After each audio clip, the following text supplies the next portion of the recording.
Chapter 5 DEAR. When we got back to Mr. Cooper's class, it was DEAR time. That stands for drop everything and read. We have to sit quietly and read a book for 15 whole minutes. Reading books is boring. I don't even know why you are reading this one. I looked around. Ryan was reading, Michael was reading, Alexia was reading. Even Neil was reading, and he hates reading as much as I do. Everybody was reading. But you know who wasn't reading? The biggest reader of them all. Little Mr. Perfect, Andrea was sitting there with her mean face on. What's the matter? I whispered to her. Was your clog dancing lesson cancelled today? Asterisk. That's the kind of dance that plumbers do. No, Andrea whispered back. I have a problem with Mrs. Stoker. More reading, less talking, said Mr. Cooper. This is DAR time, kids. What do you have against Mrs. Stoker? I whispered to Andrea. She's going to make a terrible principal, whispered Andrea.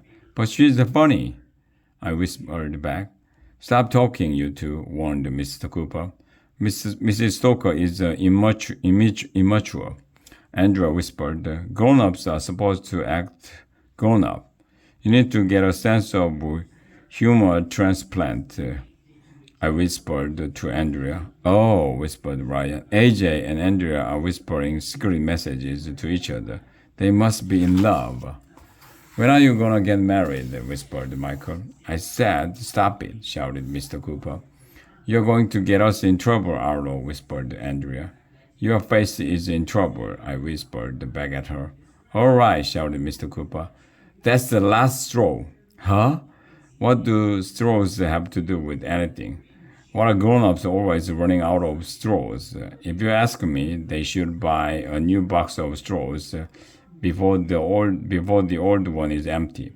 AJ and Andrea, shouted Mr. Cooper. Both of you go to the principal's office.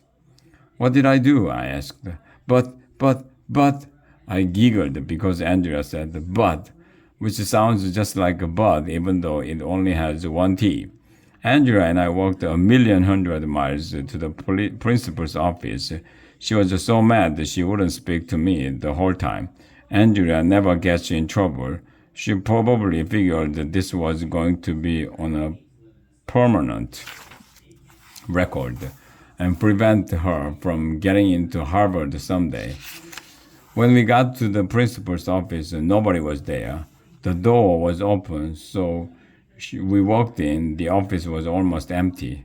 There was no desk or anything, just a bare brick wall with a stool in front of it and a microphone on a stand.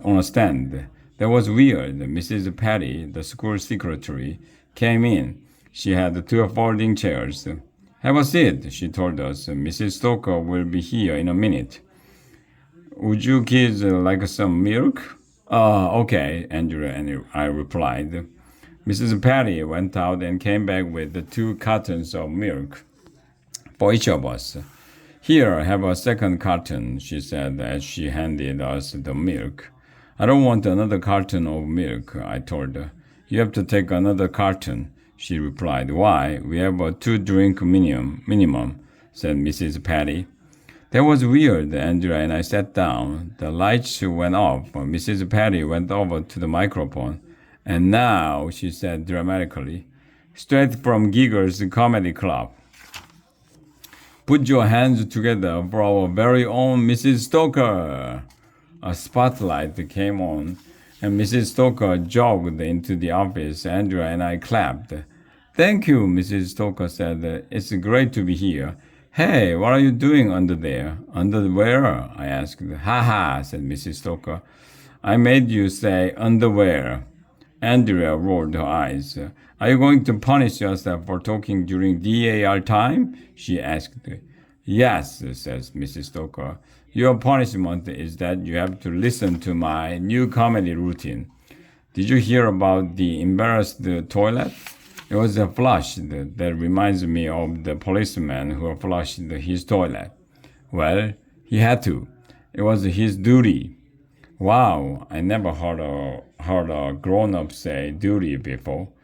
They always say it's okay to say duty, but we shouldn't say duty. Nobody knows why. Those words sound way too much alike, if you ask me. Andrea looked mad. Not into toilet humor, asked Mrs. Stoker. How about animals, Andrea? Do you like animals? I guess, Andrea replied. When I was a little girl, I had a pony, said Mrs. Stoker. He was terrible at singing. Well, he was a little horse. Get it? A little horse. And my dog is a terrible dancer. He has two left feet and two right feet. Andrea rolled her eyes again. Why did the dinosaur cross the road? Mrs. Stoker asked. I give up, I said.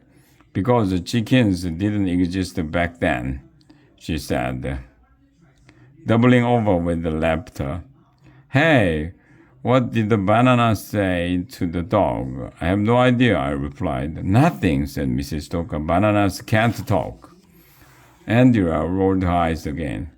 Can we go back to class now? She asked. I promise we won't talk during DAR time anymore.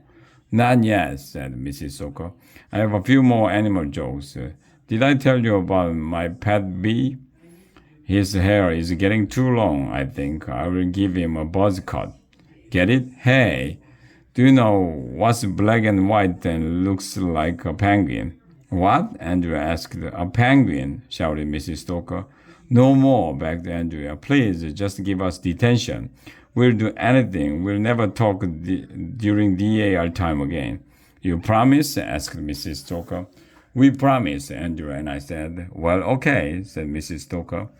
You've been a wonderful audience. Don't forget to tip your waitress, Mrs. Patty, on your way out. Even I was beginning to have my doubts about Mrs. Stoker. She's ridiculous.